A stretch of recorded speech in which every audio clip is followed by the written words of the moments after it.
drama in Brooklyn. Steve Nash and Kevin Durant met with the media for the first time since the Kyrie Irving news was announced on Tuesday. The news that Kyrie will not be allowed to play if he doesn't get the COVID vaccine. Nash was asked before the game last night what he made of Kyrie's Instagram Live. And amid all of this, here's what he had to say. Late last night, Kyrie went to social media and had a long monologue explaining, I guess, his point of view and his hesitancy and his reasoning, or at least parts of his reasoning. I was curious, were you apprised of what he was saying? And did that kind of jibe with everything that he had told you? Or did you find any of it surprising and startling? To be honest, I didn't listen to it. You know, I think I've pretty much said everything I have to say about it. I mean, if something changes, we can talk about it. But, you know, I really want to focus on moving forward and our group and solutions to the challenge ahead of us. Have you spoken to Kyrie since Tuesday's news? No, I haven't. What is being mad going to do? We're not going to change his mind. You know what I'm saying? So it's like, you know, we'll let him figure out what he needs to do and the team figure out, you know, what they need to do. And us as players, when we in the locker room, we on the floor, we're going to work with each other. So, you know, life is amazing. So I can't be too mad at somebody making a decision for themselves. You know, that's who am I to get upset at that, you know? So just focus on what we got in this locker room. And when Kai's ready, I'm sure he'll talk to Joe and Sean and they'll figure that out and they'll tell us. So until then, we're going to keep grinding. Broussard, what do you make of the Nets' reaction in the wake of Kyrie Irving's IG post? Jenna, I love it. I absolutely love it. And first of all, I certainly hope that Kyrie remains friends with his teammates. All right, there's no doubt about that. However, for the Nets to reach their goal of winning an NBA championship, their attitude, their mentality has to be, Kyrie's not here. And kind of like almost Kyrie's not even a part of this team anymore. Kyrie's not on the roster. It's not even like a guy who has a season-ending injury, because that guy will be around the team. He'll be on the bench at games cheering, you know, all that stuff. Kyrie's not even going to be that. And I say this has to be their attitude because they cannot have it in the back of their mind thoughts like, well, you know, Kyrie might come back in 2 months. He might get vaccinated. You know, or, hey, Kyrie will probably be here for the playoffs. Or we're hoping maybe New York will change its law. No, they have to be like, this is our team. These are our 12, 15 guys that we have to win a championship with. That's the attitude they have to be the best that they can be. So I love it. And I think Steve Nash, what he said was right on the money. And also Steve Nash has probably, I'm sure, sat down in person with Kyrie face to face and heard what we heard on IG Live. And I bet you it was just as convoluted and lacked just as much clarity. So Nash was probably like, why in the world? No, I've heard it all. I know why he's not playing. And I don't get it. So he didn't watch it.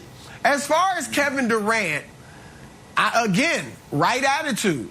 I thought it was interesting that KD said, Sean Marks, Joe Tsai, whoever, they'll let us know if Kyrie changes his mind. Meaning, I'm not going to be like calling. I haven't talked to him yet, but maybe he's going to see him this weekend, talk, who knows. But I'm not going to ask him anymore. You playing, bro? Yo, you going to get vaccinated? None of that. All right? And this is the mentality they have to have. He's not on the roster. All right, so I would have liked to seen this, Wiles. One follow-up question to KD, though. Did you reach out to Kyrie? Not just have you talked to him, but did you reach out to him? Did you call him? Did you text him? Because that's big, too. This might not be KD not reaching out to Kyrie, which seems odd.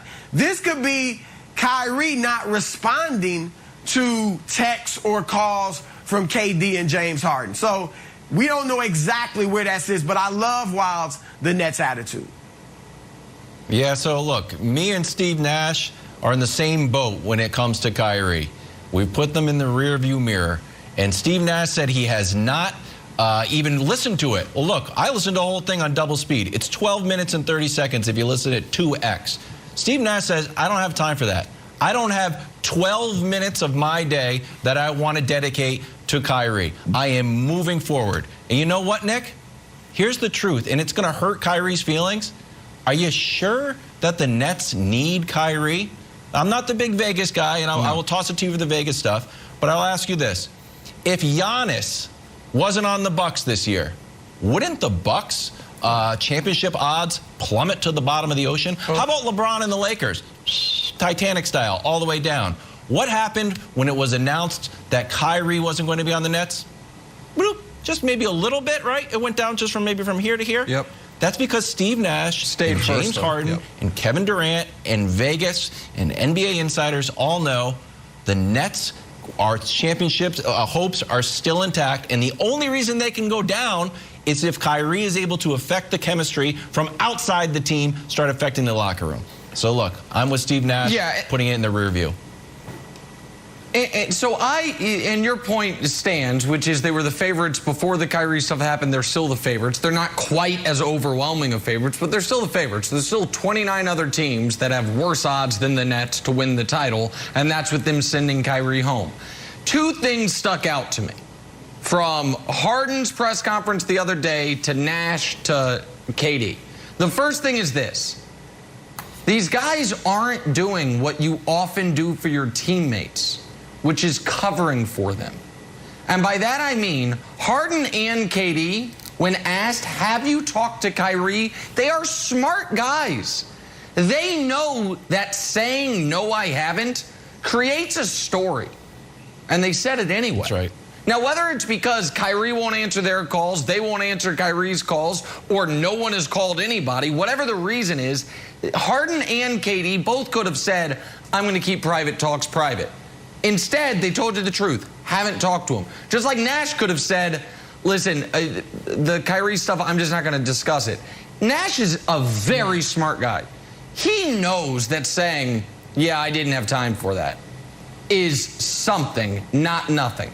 And the other, I would recommend if you got 9 minutes, you'll learn more from KD's 9-minute press conference, about 4 of which were about the silly preseason game, than you will from Kyrie's 25-minute IG.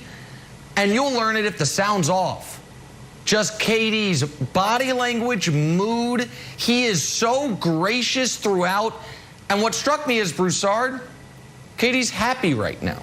When KD's happy, he's one of the best interviews in the league. He's interesting, he's honest, he's insightful. He said something I haven't heard him say in forever, which was to the media. He's like, I know you guys got a job to do. You're going to be asking us this all year. I get it. And sometimes, like, he's abrasive with the media, which is his right. But you can tell kind of what KD's mood is by those interviews. He seems to be in a really good place and really happy. And that's telling to me that he's not furious with the team for sending Kyrie home, or upset like, oh, we're screwed now, my chance to win a title dash. It doesn't seem to me like he feels at any of that. Exactly, Jenna. He just seems like this is what it is. So I thought that was super telling, Broussard. Well, I think the word that explains what you saw, Nick, is closure. You got closure. Who knows? You know, we haven't seen it. We don't know. Nobody said anything. But Kevin